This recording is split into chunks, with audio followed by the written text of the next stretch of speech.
Hello friends, स्वागत है आपका अपने चैनल यूजीसी नेट हिंदी साहित्य चैनल में। इस चैनल के माध्यम से हम हिंदी साहित्य की प्रिपरेशन कर रहे हैं। जो कोई भी हिंदी साहित्य से किसी भी परीक्षा की तैयारी कर रहा है तो उसके लिए यह क्लासेस बहुत ही इम्पोर्टेंट है। और इससे पहले की जो वीडियो है वो आप प्लेलिस्ट में जाकर देख सकते हैं। आज हम पढ़ रहे हैं छायावादी कवि सुमित्रानंदन पंत। इससे जो पहले की जो वीडियो थी उसमें हमने छायावाद के जो प्रमुख दो कवि थे उनको पढ़ लिया है। छायावाद के जो दो प्रमुख कवि थे उनको हमने किया था, जिसमें थे जयशंकर प्रसाद और सूर्यकांत त्रिपाठी निराला। आज हम पढ़ेंगे छायावाद के जो अन्य जो प्रमुख कवि बच गए हैं वो, जिसमें पहले आते हैं सुमित्रानंदन पंत। सुमित्रानंदन पंत का जन्म हुआ था 1900 और इनकी मृत्यु हुई थी 1977 में। इनका जन्म कहाँ हुआ था? इनका जन्म हुआ था 30 मई 1900 ईस्वी को। कहाँ पे? कन्नौज अल्मोड़ा में इनका जन्म हुआ था और इनकी मृत्यु हुई थी 29 दिसंबर 1977 ईस्वी को प्रयाग इलाहाबाद में। इनका जो बचपन का नाम था वो था गोसाई दत्त और इनके पिता का नाम था गंगादत्त पंत और इनकी माता का नाम था सरस्वती देवी। और इनकी माता की मृत्यु के बाद इन्होंने जो पृथ्वी माँ थी उसी को अपने सदा के लिए अपनी माँ मान लिया था सुमित्रानंदन पंत ने। सुमित्रानंदन पंत को प्रकृति का सुकुमार कवि कहा जाता है या चितेरा कवि भी माना जाता है।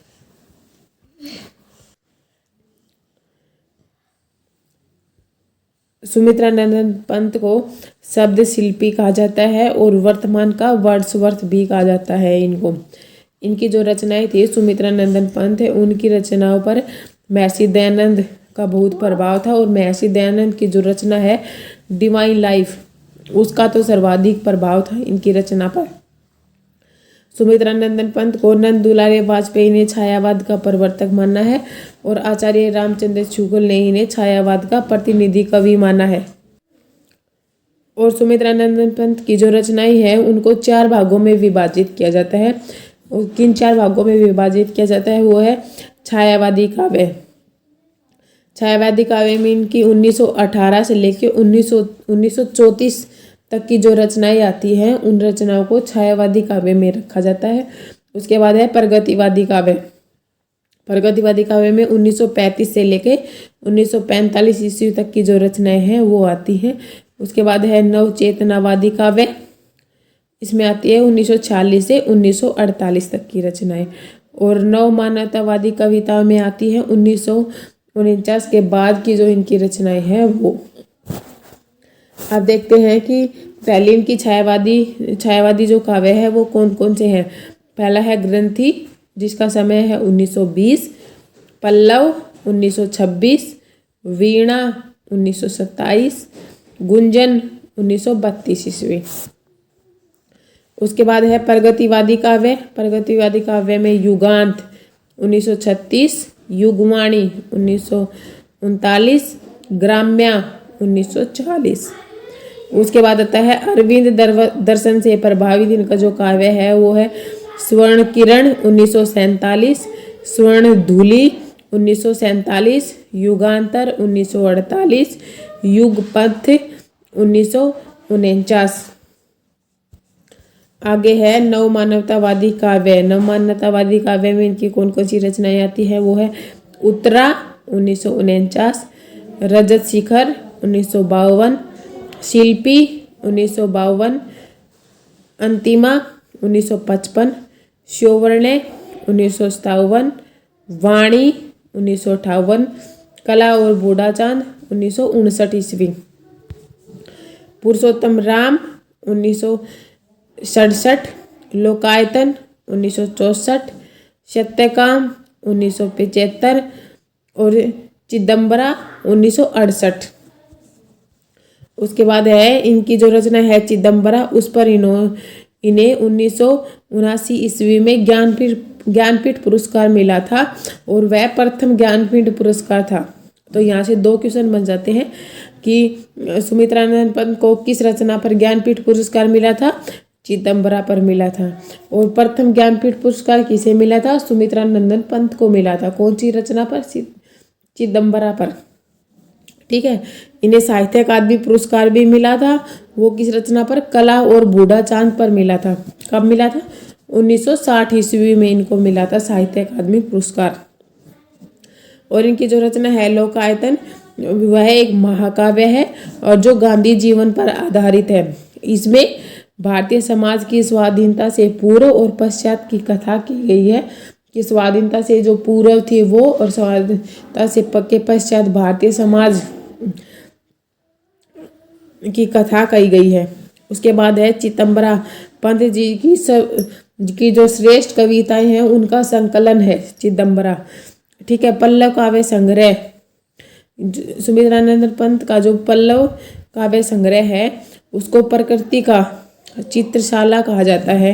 और परिवर्तन इस संग्रह की महत्वपूर्ण रचना है कि पल्लव जो है उसको प्रकृति का चित्रशाला कहा जाता है। और पल्लव काव्य संग्रह में इनकी जो रचना है परिवर्तन, वह एक महत्वपूर्ण रचना है। पंत जी की पहली रचना है गिरजे का घंटा। कब? 1916 ईस्वी की है ये रचना, गिरजे के घंटा। पहली छायावादी रचना है इनकी उच्छ्वास तथा अंतिम छायावादी रचना है इनकी गुंजन। उसके बाद है पंत जी को संवेदनशील इंद्रिय बोध का कवि कहा जाता है। और इनकी जो रचना है युगांत, युगवाणी और ग्राम्या काव्य संग्रह की शैली और भावबोध प्रगतिवादी चेतना से प्रभावित है। इनकी जो रचना है युगांत, युगवाणी और ग्राम्या, वो किससे प्रभावित है? प्रगतिवादी चेतना से। अब है सुमित्रानंदन पंत के बाद जो छायावादी जो कवि है उनमें आती है महादेवी वर्मा। महादेवी वर्मा का समय है 1907 से 1987 ईस्वी।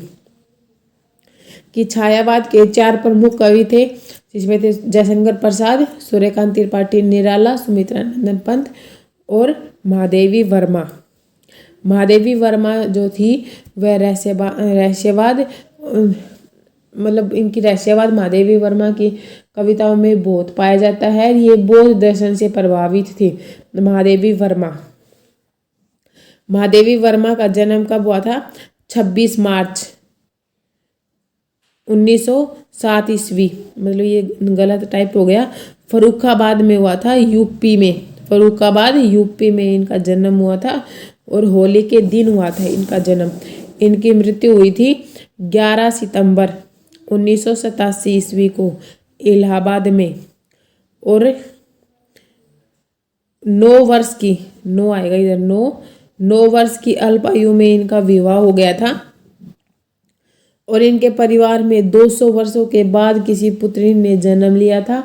और जिससे मतलब पुत्री के जन्म की खुशी से इनकी दादी ने ना महादेवी का वरदान माना और इनका नाम महादेवी रख दिया।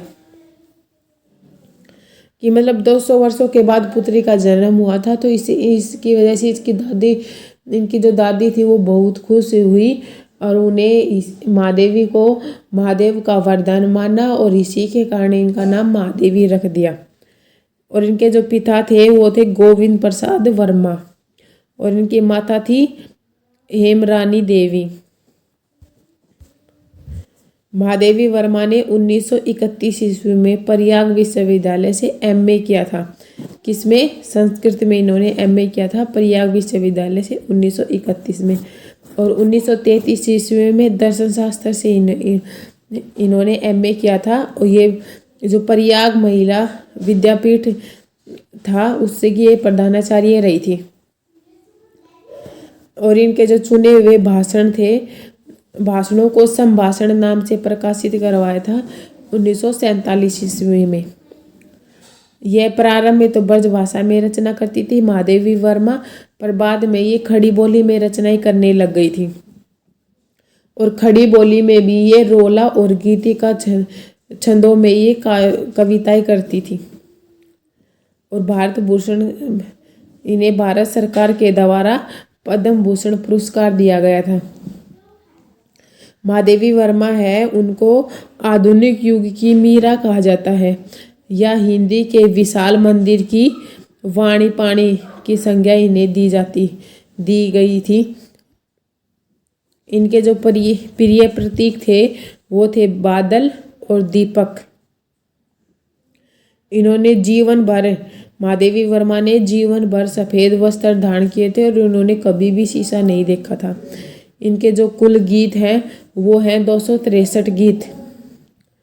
और जयशंकर प्रसाद व महादेवी वर्मा के सम्मान में 2 रुपए का युग टिकट भी जारी किया गया था। सुभद्रा कुमारी जो चौहान थी वो महादेवी वर्मा के बचपन की सखी थी। और महादेवी वर्मा गांधी जी से बहुत प्रभावित थी और महादेवी वर्मा ने जन सेवा का व्रत धारण किया था। और महादेवी वर्मा की जो रचना है निहार, उसकी जो भूमिका है वो अयोध्या सिंह उपाध्याय ने लिखी थी। और महादेवी वर्मा का जो काव्य संग्रह है रश्मि, उस पर बौद्ध दर्शन का प्रभाव पाया जाता है। और इनकी अगली रचना है सप्तवर्णा। ये ऋग्वेद के जो मंत्र थे उनका हिंदी अनुवाद है। और इनकी अगली रचना है प्रथम आयाम। प्रथम आयाम में महादेवी वर्मा की जो ब्रज भाषा की रचना है वो और खड़ी बोली की आरंभिक जो रचना है वे रचनाएं इनके प्रथम आयाम में संकलित हैं। उसके बाद है महादेवी वर्मा की जो महत्वपूर्ण जो रचनाएं हैं वो महादेवी वर्मा की पहली रचना है निहार, जिसका समय है 1930 ईस्वी।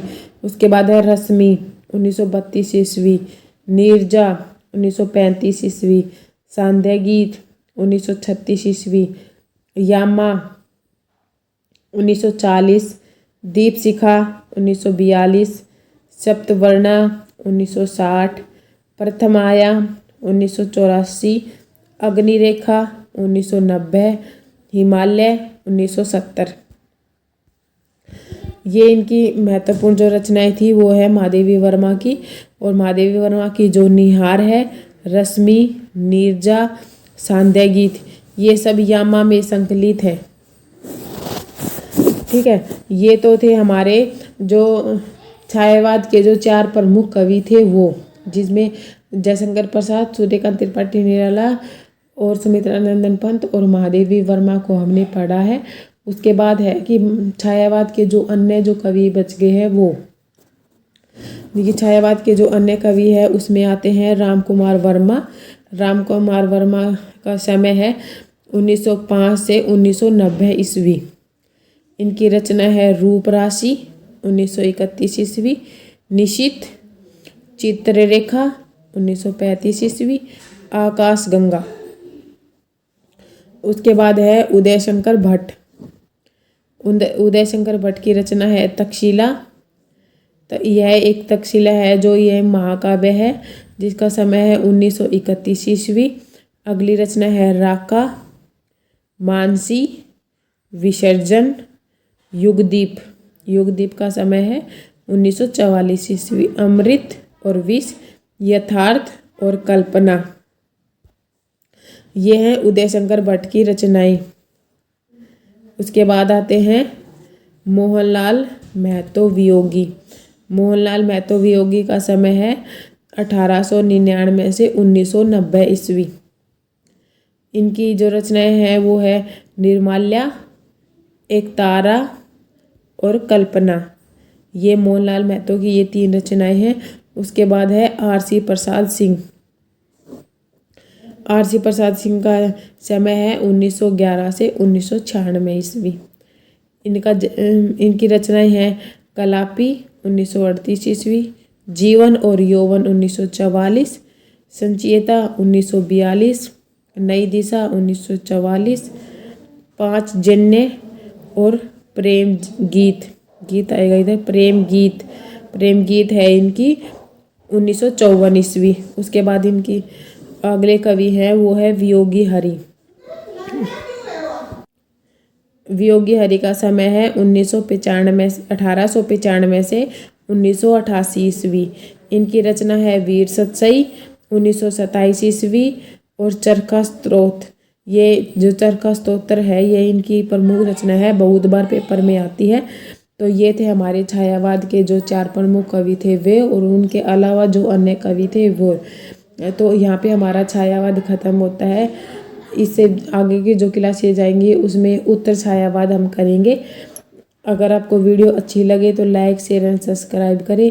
Thank you for watching.